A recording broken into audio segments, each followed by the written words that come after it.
So, good morning, everyone. You all know my name. We made that clear. Except someone, but you got it already. So, yesterday we started talking about the STDs. We started talking about these are some of the consequences that you're going to have to deal with, and you're more at risk for the younger you start being sexually active rather than waiting. Now, we talked about the parasite ones, and we went over, what was that, pubic lice, trichomonas. We went over chlamydia and gonorrhea, all those fun words. Alright, now we're going to viral infections, and these are the gnarly ones, okay? These are the ones that you cannot get rid of because they're completely incurable. Viruses are incurable, specifically viral diseases. First one we're going to talk about is herpes, or HSV2. It's also called herpes simplex virus 2. Now, I know everyone usually jokes around because I used to about, you know, the cold sore on your lip being herpes. Well, it is. Alright, and it's always in your body, but that's not a type of genital herpes. That's a different type of it. So, it's not necessarily the same thing. However, herpes virus infects the skin and mucous membranes. About 45 million people have herpes, and there are about 1 million new cases a year. This can be passed to the mouth and throat through oral sex, and it can become disseminated, and you can, I learned yesterday from Jenna that it can actually come out in different ways, that it can show, blisters can, in an advanced case, show up in your eyes and do things like that. It can really mess you up. These are, yeah. The next picture I'm going to show, just so you guys know, I was warning Ben here earlier that there were people that have actually gotten kind of, well, they've passed out and have had to, you know, throw up. So I'm just warning you. I have to give you that forewarning because it's a pretty gnarly picture. If you don't have to look at it, you don't have to look at it. You don't. I can't make you do that, but I'm just showing you.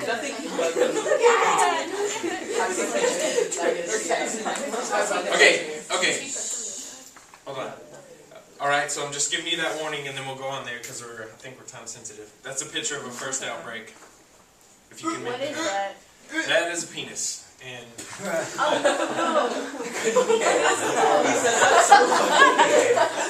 is it that is? so basically, what happens with herpes? What happens with herpes is this: is when you get infected with it, there's a primary outbreak. There's a primary outbreak, which means the first outbreak, and that's the worst one that you're gonna get. It takes a very long time to heal. It's very painful. Skin lesions on your genitals, they break open, they bleed, they do things like that. It's very, very painful, and it's the same thing for women as well. It's a very, very painful process, and this never goes away. The blisters do go away, but the virus is always there. And the way it affects your body is it comes in outbreaks. So you have a herpes outbreak here, herpes outbreak there. Now, the way it's passed, it's not passed while signs and symptoms are present. That means, like, it's not passed when you have blisters and intercourse takes place. That's not how it passes. But the cells of the virus actually shed themselves like a dog. Like your pets at home, they lay down, they get back up, and they leave a nice, unless they're cool and hypoallergenic, they leave a nice little hair patch wherever they left, if they lay on carpet or even any type of hardwood surface. Just like that, what viruses do is they shed skin, so to speak. They shed themselves and they pass through the genitals, and they get passed from the man to the woman to the man, and vice versa. Alright, this is a very serious condition. There are medications that treat the signs and symptoms, but it's very, very, very painful, and I really wouldn't wish that on anybody. That's why I'm here.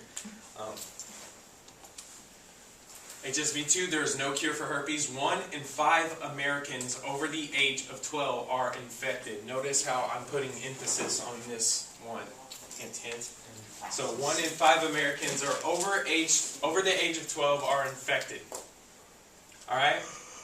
That means your age. Just so you guys know that. That's you. Alright?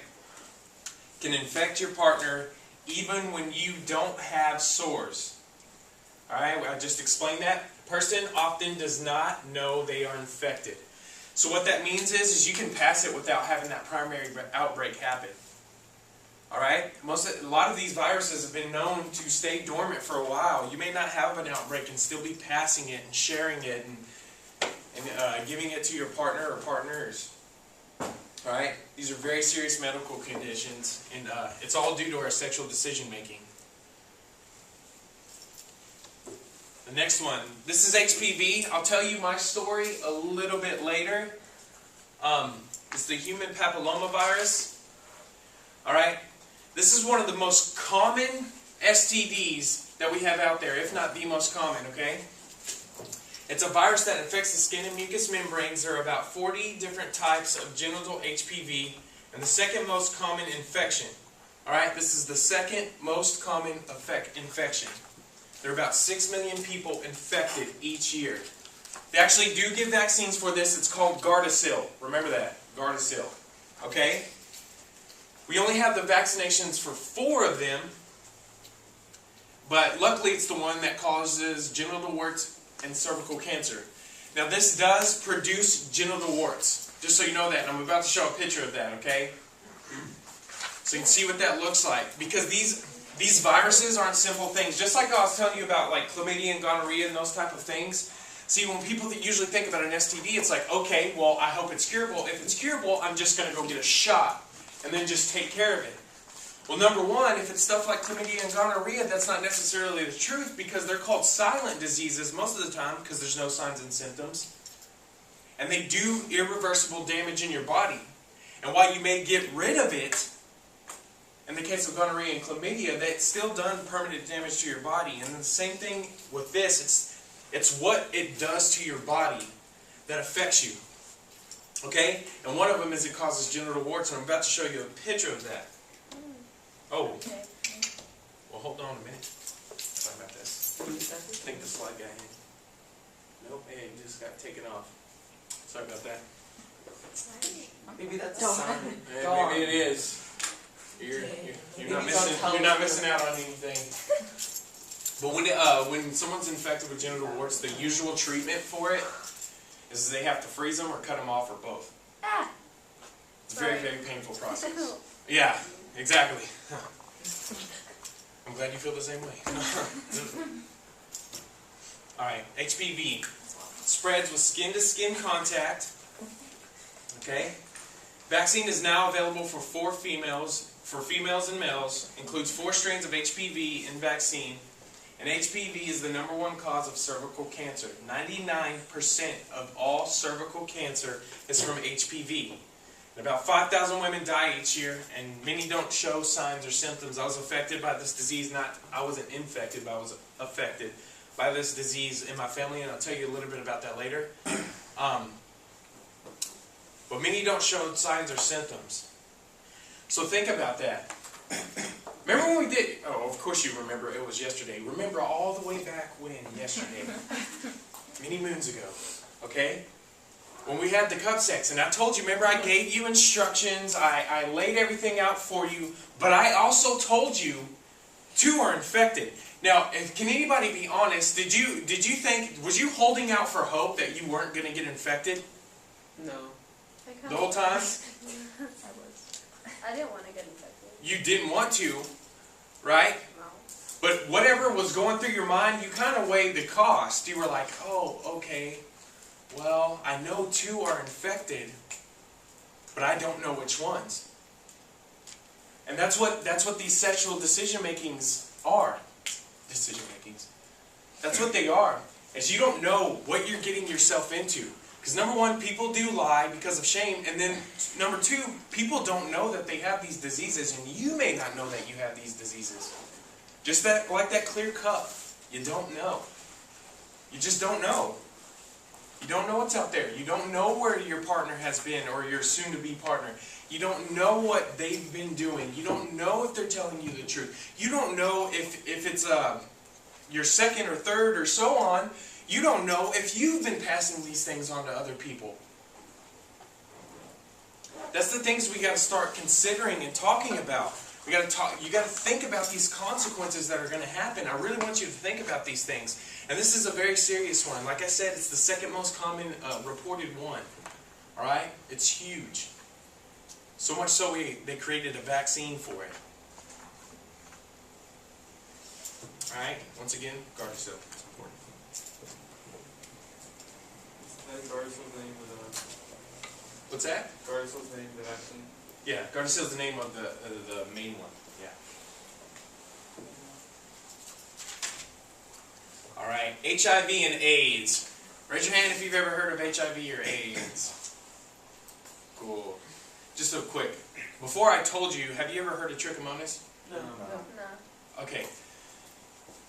See, what's funny is, going back to the condom box, this one's listed on there, but trichomonas is not. And trichomonas is way more common than HIV or AIDS. And we'll talk about that, but this is not the huge one, just so you know, in America.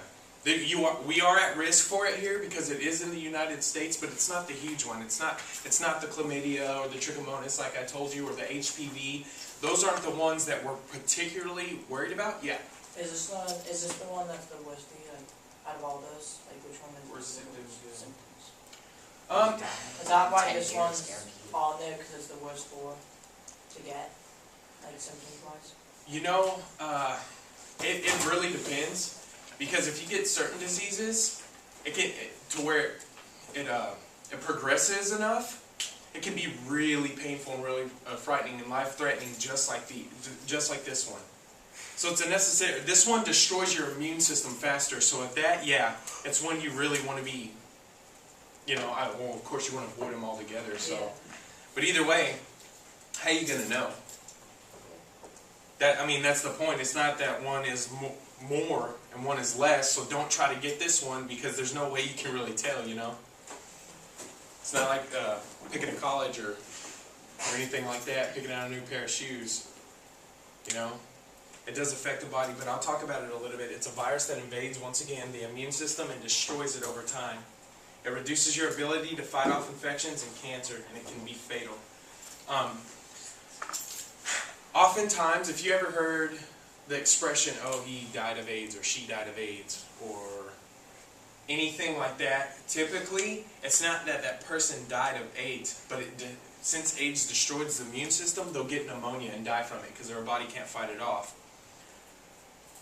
Or they'll get a cold and die for it, or they'll get some random infection on their body or in their eye. I seen someone who got AIDS and his eyes were. He got an infection in his eyes to where it swelled them they swole closed, right? And I think some type of infection invaded his brain and killed him that way. Because your immune system can't fight those things off. It starts breaking down the wall around the school, so to speak. There's no protection there. That's how we protect ourselves from colds and all those things, and it destroys all that altogether, right? Just by that one decision. Just by that one decision, it's just sex. That one time, and it takes your life. And these are consequences, once again, that we have to think about. Okay? 900,000 Americans living with HIV. About 320,000 Americans currently have AIDS, and it's caused by exposure to blood or bodily fluids. Alright, notice the numbers, 900,000 and 320,000. The other numbers we went over there were in the millions. Alright? They were in the millions. Comparatively, this is a small one, but it's out there.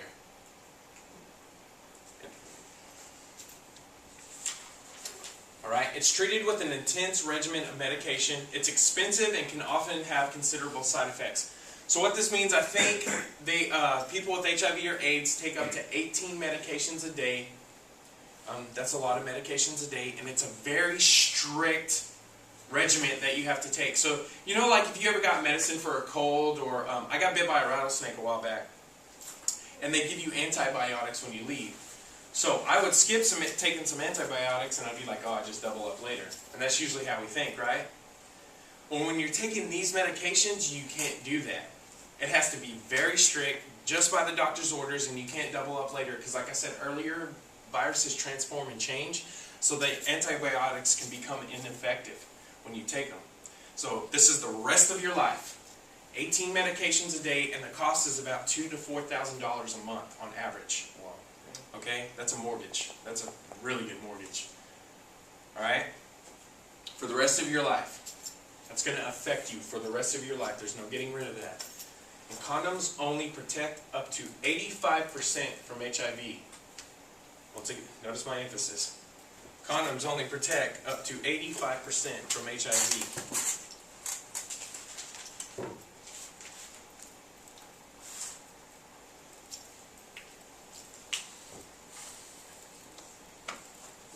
Okay, what's all the hype? So we're done with the diseases.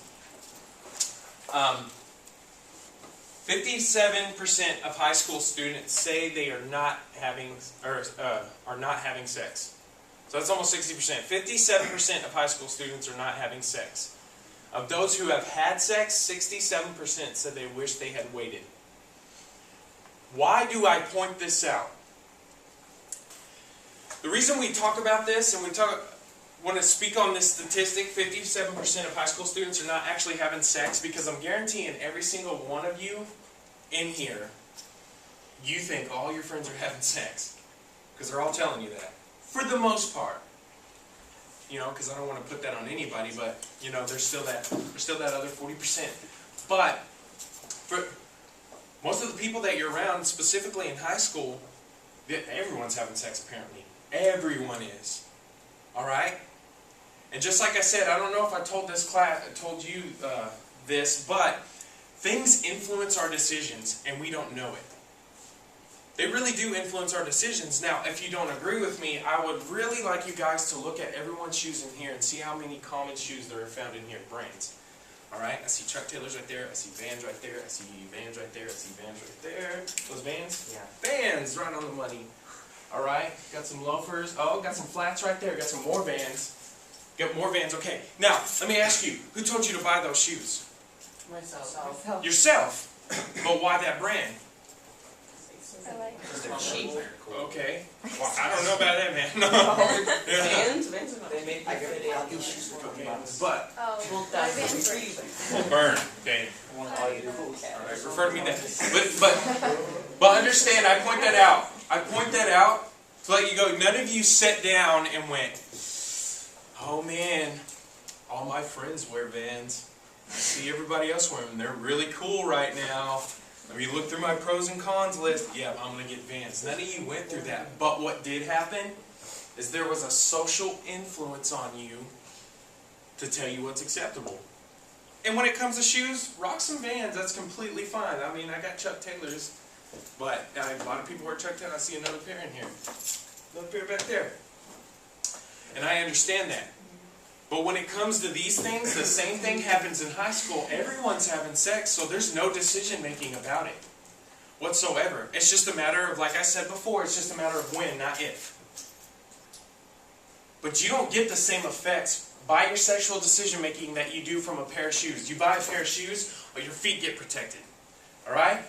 You make these sexual decisions, STDs, unwanted pregnancies, emotional instability, heartbreak, all these things start coming into play. That's why we really got to start considering these things. You got to ask about the consequences of these things and make a very conscious decision of what you're going to do. Alright? 67% wish they had waited. Why do you think that? Why do you think most people wish they had waited? 70%. This is almost 70%, but it's 67% of the people who are actually having sex in high school, most of them say they wish they had waited. Why do you think that is? Because they break up with the person and then they wish they wouldn't have given themselves to that person like they did. Good. There's another one. Instability. Waiting till marriage. The ball. Yeah. Or yeah, they wanted to wait till marriage. They got an STD. Alright, STD. There's all these things. It's because of consequences. And I bet, actually, to tell you the truth, some of the high schools that I've been to personally, the number of people that come up to me and actually say this and talk to me afterwards, they're guys. Believe it or not, they're like, man, I wish I would have waited. I really do. It's those things that we got to think about. It can cause serious, once again, consequences in our life. That's the word for today. It's consequences. Alright? I'm kind of getting out of time. It's just sex. ... right? Try to sound it out. Sex will affect, and I'm telling you this, it will affect every single aspect of your humanity, if that makes sense. It will affect, you know what? Sex, really, for you to use it, only requires your physical. But using that one part of you, it affects everything else. Everything else. The way you think is affected by it, your emotions are affected by it, your spiritual life's affected by it, who you put yourself around is affected by it, the choices you make are affected by it. It starts really affecting your life, your entire personhood. It's not just sex, it's not just some physical act. Okay? Emotions are involved, chemicals are involved, these things make you up. Your spirit is involved. It's a very beautiful thing, but it needs to be waited for. It does. This will affect every single part of your life, guys. Alright, so I got to give you the two examples. So, once again. Alright. No, you guys didn't meet Jenna, did you? No. You didn't meet Jenna. Alright. I don't know if I should share a story. This is pretty much my boss lady. You met her husband. I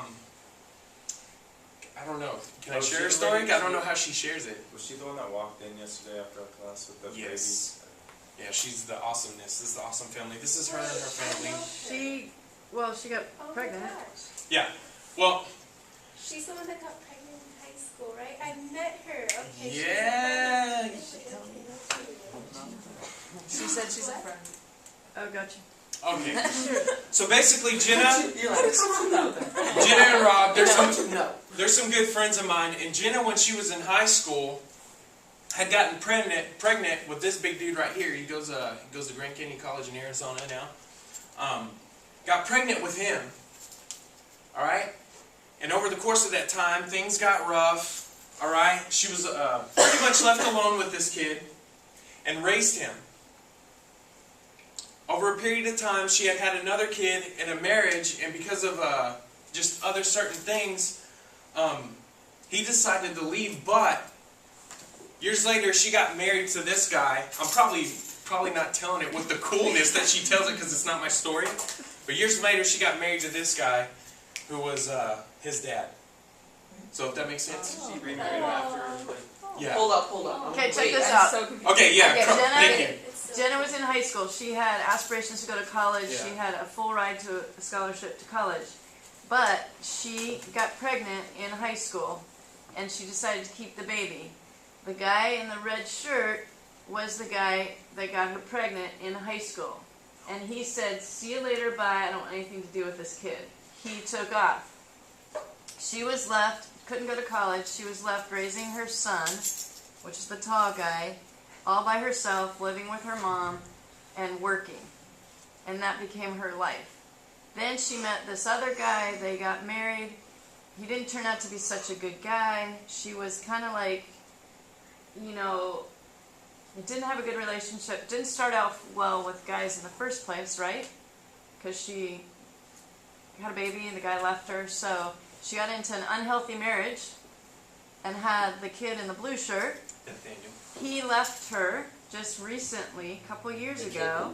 No, No, the husband. Yeah, the husband left her a couple years No, ago. the kid left her. It was an unhealthy marriage, and then the guy in the red shirt called her up out of the blue and wanted to make amends and wanted to be a father to his son. So his son is now 19 or 18 years old. They got married last year, Wow. and so he's back with Jenna, and he's, a part of Colby's life. And they just had a new baby, the little girl right there in Monterey. It's funny. And Jenna's hardcore. She's like, most people think like, oh, this abstinence thing is just for you guys. But I'm going to tell you something about Jenna. After that divorce, when she met Rob, I think they had a conversation at the Dodger Stadium when they went one time. She told me this. And she laid out the roles when they decided, I believe they wanted to date. She laid them out. She was like, look, I'm not going to play around with you.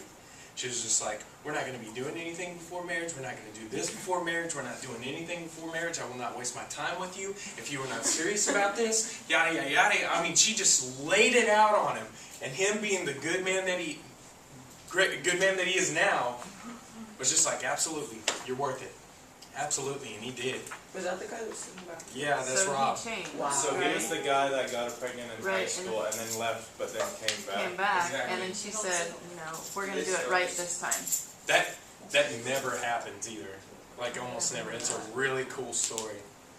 It's really cool. You delivered it so much better than I did. I just don't know what she I've heard it a lot. holds back or whatnot. So, but due to her decision making when she was young, this is something that affected her life. She wanted to go to New York. She wanted to be on Broadway. She wanted to do a lot of things with her life. And then she had this kid, and then the support system of the father just completely ripped out from under her. And she didn't get to go to college. Her life, her goals, her ambitions completely got the rug ripped out from under her. Due to that decision. It's that one person. It's just I love him. I love her. We're gonna be together forever. Alright? And me personally, this is why I say wait till marriage. That whole we're gonna be together forever thing, what's it? I mean, this is a contract under law, you know what I'm saying? It's like, those are things that she does, and she has an awesome story, and I'll give you some contact information if you guys want more details or want to email her or anything like that. She's really cool to talk to. That's me. This is my choice and my decision. That's Baby Chubbs. Aww. I know, that's her first bathing suit. Alright, that's my wife, she's smoking. And that's my wife again, smoking again. That's me and little Baby Chubbs. She's very pretty. Aww. I know both of them, right? Yeah, I love them. Doty. Anyway, no, when I got out of the car earlier, when she was dropping me off, she started screaming and crying. I kissed her and she stopped. I Aww. felt bad. She's like, I was like, I don't want to leave. I'm gonna text you. No, I want to tell you my story. It's not as great and profound as Jenna's, but when I was in high school, this was something I struggled with a lot. And I never usually tell a story this way, but something I really struggled with a lot, and I think a lot of guys go through, is when you get into high school, it's like what I said earlier. For me and the friends that I were around, the top of my checklist was to have sex. Bottom line, it was just, that was it. That's what I wanted to do. Okay, when I went to high school, that was my focus and that was what I was thinking about, alright? There's something in biology that just says, okay. But I started pursuing that, and after a while, I started noticing things. And the reason I believe that statistic, about 57% of high schoolers actually not having sex, and them not being truthful about it, is because I was the guy that was not being truthful about it. I was telling, as far as all my friends knew that I had, like, a bunch of girlfriends and I was just, a regular Casanova, and actually I was very dishonest about it, to try to build myself up, because there's that, gotta be that in high school, right? And I did lie about that, but something along that journey that I started noticing, I started seeing my friends, and I remembered the stark differences when they first started dating, and then when they got sexually involved, and then what happened afterwards. Alright, and I'm a very critical thinker, so I started thinking, I'm like, man, that's weird. And I could almost count down the days, and the relationships would just get destroyed. Relationships would just get destroyed. And that's at a relational level, okay? I had one friend who I got a couple friends who got STDs, but it wasn't those big things, but even the relationships just completely parted. Left with heartbreak, emotional failure, insecurities, and it really broke them. Right? So I started noticing these things after a while, and I was like, what's the deal with this? But something really big happened when I was 15. My mom got diagnosed with cervical cancer, and it was due to HPV, and I found that out. I found out it was due to HPV by her, at the time, boyfriend, who was with her at the doctor, and explained it to her, that it was caused by HPV. And I didn't think HPV was that big of a deal at the time, but then I found out it was caused my mom's cervical cancer. Alright? About a year later, she died. So my mom died directly as a choice of her sexual decision making. Okay? Hello, Mr. President.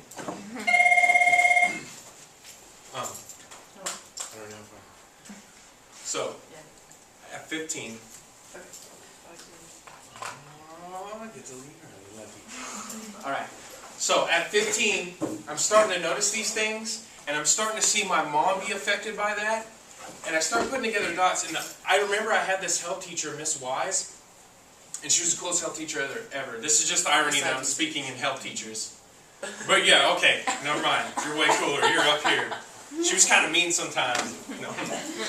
But she said something to me that really stuck in my brain. It always stuck in my brain. I remember trying to debate my friends about it a little bit. I was like, look, this makes perfect sense. What she told me after she taught us about STDs, what she said was, I want you to imagine if everyone in the world only had one sexual partner, how many STDs do you think there would be in the world? There wouldn't be any. I don't know where they begin, just so you know that. But I do know they spread. And I really started thinking about that, and I really started connecting the dots. In about 15, 16, I made a decision in my head to say, you know what, there's something more to sex. There's something more to it. And take in mind, I was not a Christian at this time, just so you know that. I made that decision. I was like, sex is more than that. I'm going to wait. I didn't tell myself I'm going to wait till marriage, but I'm going to wait. I'm not going to actively pursue these things. I'm not going to do that. And I pushed it back, and luckily enough, I got out of high school super early. I can tell you that story, not in class, but I got out of high school super early. Alright? And it pushed back, and I moved up to California when I was 18 years old. When I was 18 years old, I met this striking, Nubian, beautiful woman. Her name is Celine. And I met her, and I sat down and had a discussion with her, and when we began to date... I know, I couldn't hear. What's your name? Celine. We're all Yes. into it. No, I didn't hear the name. It's like blanked out. Her name is... I was in good timing there. Her name is Dang. Alright, so I remember I had known her, and we expressed interest in each other, and I pulled over. We was driving together, going somewhere, and I was like, okay, wait a minute. And we pulled over in the Lassen's parking lot, and I remember having this conversation with her, and I said, look, I was like, I do not want to have sex with you before marriage, and I'm going towards marriage in my relationship, and I don't want anything else besides that. And my wife, being beautiful and awesome that she is, she began to cry, and she said, I was about to say the same thing to you. And it was really, really cool. So, 2 years ago, we dated for 4 years. 2 years ago, on January 2nd, 2010, I got married a virgin, and my wife got married to me as a virgin. Due to the decisions that I made. And that night, check it out, that night, let me tell you something, was the best sex I had ever had. And I really think about that. If you've only had one piece of cake, it's going to be the best piece of cake that you're ever going to have, you know what I mean? Because I don't want you guys to think about this, particularly the guys in here, and I'll single you out, that, oh, am I missing out on something? Am I missing out on something? And the truth of the matter is sex is sex. It's sex. And you get the same thing inside of marriage that I'm getting right now. That's kind of weird to say that right now, but... and inside a safe bounds. And you know what consequences I had to go through? Little baby chubs. While we were married. That's what I get. That was my consequences. I've gotten asked straight up, just like, tell me straight, you got to get an STD check before you got married. And I was like, no, because there's absolutely no reason for me to get an STD check. There's nothing I have done to have to worry about that. I don't have any babies back in Texas I don't know about. I don't have any of those things, and I entered into a lifelong relationship with victory. And it's a beautiful, great thing. And I wouldn't change anything for what I have with her. I know a lot of people want to hear about the failure stories and about the tripping up stories and then the coming back and things like that, but that's my story, that you guys can actually make that decision. And you know what? To tell you the truth, I think each and every single one of you, including the guys in here, I think, man, you're worth waiting for.